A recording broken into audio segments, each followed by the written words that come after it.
మొన్న సీఎం రేవంత్ రెడ్డిని కలిశారు సినీ ప్రముఖులు. ఇవాళ హోమ్ సెక్రటరీ ఐఎన్పిఆర్ కమిషనర్ తోటి నిర్మాత come FTC chairman Dil Raju భేటీ అయ్యారు. ఇటు సంక్రాంతి వస్తోంది, భారీ సినిమాలు తెస్తోంది. సినిమా రిలీజులకు సంబంధించి ఏమైనా చర్చలు జరిగాయా లేక ఇంకేమైనా చర్చించారా? అసలు ఇవాల్టి మీటింగ్కి కారణాలేంటి? బ్రేకింగ్స్లో మనం చూస్తున్నాము. హోమ్ సెక్రటరీ రవి గుప్తా తోటి దిల్ రాజు భేటీ అయిన దృశ్యాలు చూస్తున్నారు. భేటీకి ఐఎన్పిఆర్ కమిషనర్ హరీష్ సైతం హాజరయ్యారు. ఎఫ్డీసీ వ్యవహారాలపై ప్రధానంగా చర్చించినట్టు తెలుస్తోంది. సంధ్యా థియేటర్ ఘటన నేపథ్యంలో థియేటర్ల భద్రత, నిర్వహణపైన చర్చించినట్టు తెలుస్తోంది.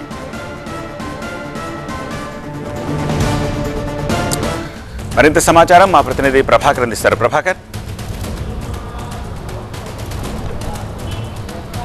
రైట్, హోమ్ సెక్రటరీ రవి గుప్తాతో ఎఫ్డీసీ చైర్మన్గా ఉన్న దిల్ రాజుతో పాటుగా కొంతమంది ఎగ్జిబిటర్లు కూడా సమావేశమయ్యారు.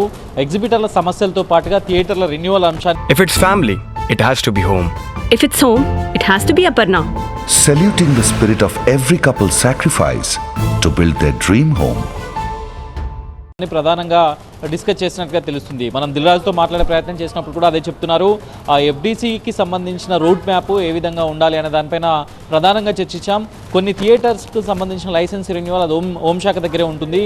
సో దాని గురించి చర్చించాం. థియేటర్స్లో భద్రతకు సంబంధించిన అంశాలపైన చర్చించామని దిల్ రాజు టీవీ9తో చెప్పారు. దాంతో పాటుగా సంధ్యా థియేటర్ వ్యవహారం తర్వాత ఇప్పుడు దిల్ రాజు హోమ్ సెక్రటరీని కలవడం కొంత చర్చనీయాంశంగా మారింది. ఎందుకంటే ఇట్లాంటి రద్దీ ఎక్కువగా ఉండే ఈవెంట్స్ చేసినప్పుడు ఎట్లాంటి భద్రతా ప్రమాణాలు పాటించాలి, ఎలా రిలీజ్ సమయంలో ఎట్లా క్రౌడ్ను హ్యాండిల్ చేయాలి అనే దానిపైన కూడా రవి గుప్తా కొన్ని సలహాలు సూచనలు కూడా ఇచ్చారు. సో దానికి సంబంధించి ఒక రూట్ మ్యాప్ను కూడా తయారు చేయాలి, ఒక డీటెయిల్ రిపోర్ట్ను కూడా తయారు చేయాలని నిర్ణయించినట్టుగా తెలుస్తుంది.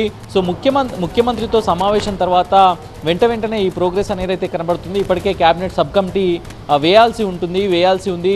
ముఖ్యమంత్రి కూడా చెప్పారు, ఒక టాలీవుడ్ ఇండస్ట్రీ నుంచి ఒక కమిటీని, అట్లాగే ప్రభుత్వం నుంచి ఒక కమిటీని, వీటన్నింటినీ ఇది పూర్తయిన తర్వాత ఒక క్యాబినెట్ సబ్ కమిటీని కూడా ఏర్పాటు చేసి థియేటర్లు అట్లాగే సినిమా ఇండస్ట్రీకి సంబంధించిన సమస్యలపైన ఫోకస్ చేస్తాం అని సీఎం కూడా చెప్పిన నేపథ్యంలో ఈరోజు రవి గుప్తాను దిల్ రాజుతో పాటుగా ఎగ్జిబిటర్లు కూడా కలిశారు. సో జిల్లాల్లో ఉన్న థియేటర్స్తో పాటుగా పూర్తిగా హైదరాబాద్లో ఉన్న సింగిల్ స్క్రీన్ థియేటర్స్ కానివ్వండి, మల్టీప్లెక్స్లు కానివ్వండి, ఎక్కడైతే భద్రతా ప్రమాణాలు లేవో వాటిపైన కూడా ఎఫ్డీసీ నుంచి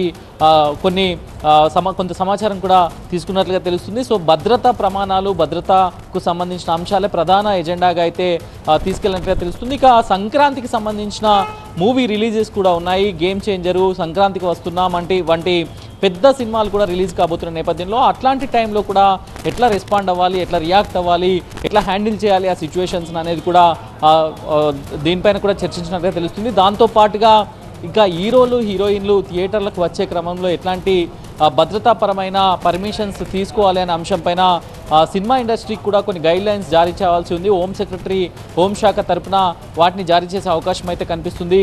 ఈరోజు రేపట్లో అట్లాంటి గైడ్లైన్స్ కూడా హోంశాఖ నుంచి జారీ చేయడానికి ప్రభుత్వం కూడా కసరత్తు చేస్తుంది. సో ఇలా కొన్ని గైడ్లైన్స్ని ఫ్రేమ్ చేసి కనుక ఇండస్ట్రీకి అందజేస్తే, ఎఫ్డీసీకి అందజేస్తే ఎఫ్డీసీ మీడియేట్ చేయడానికి అవకాశం ఉంటుంది, ఒక అనుసంధానకర్తలాగా ఉంటుంది అటు ఇండస్ట్రీకి ప్రభుత్వానికి. కాబట్టి దిల్ రాజుతో ఇవాళ సమావేశం జరిగింది, చాలా కీలకంగానే చూడాల్సిన పరిస్థితి కనిపిస్తుంది. ఓవైపు థియేటర్ల సమస్యలు, మరోవైపు ప్రభుత్వానికి ఇండస్ట్రీకి మధ్య ఉన్న మీడియేషన్, అట్లాగే సంక్రాంతికి వస్తున్న సినిమాలను ఎలా హ్యాండిల్ చేయాలి, క్రౌడ్ని ఎలా హ్యాండిల్ చేయాలని దానిపైన చాలా కీలక సమావేశంగానే చెప్పొచ్చు.